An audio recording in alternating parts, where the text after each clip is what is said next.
It's Bert, and today we're inside the NWPIA van to talk a little bit about power and lighting. Now, on certain investigations, sometimes there isn't a power source around, whether it be a cemetery or whether it be somewhere out in the woods. And you just can't grab an extension cord and plug it into the old pine tree to get power. So we're going to show you a really quick and easy way to get power without it being heavy or real bulky.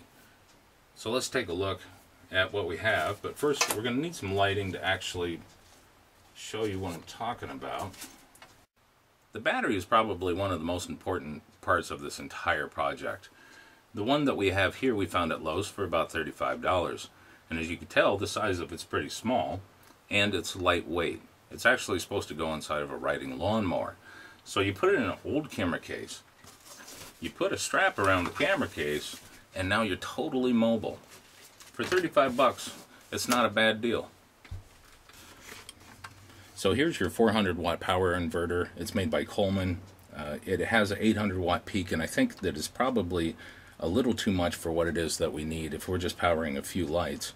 I would go with something like 150 watt or maybe a 200 watt power inverter. It's much smaller and easier to carry. And we'll just turn it on here because one of our lights is plugged into it. So mobility is really, really important, and that's why we chose a shop light. It's made out of aluminum. It has a clamp on it. They're cheap, and you can find them pretty much in any hardware store, Lowe's, Home Depot, or whatever. You could hold it in your hand while recording, or you could clamp it onto a tripod. You know, along with the fluorescent lights and the different colors, we also use this.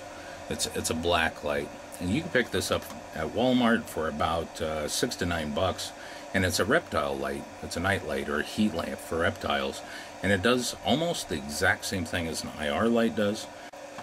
And this is what happens when you turn on the night shot on the Sony Handycam.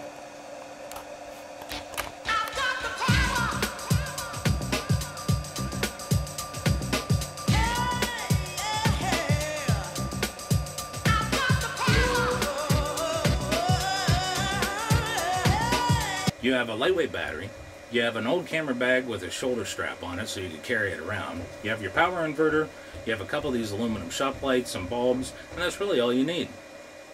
And hopefully you'll have as much fun with it as we do.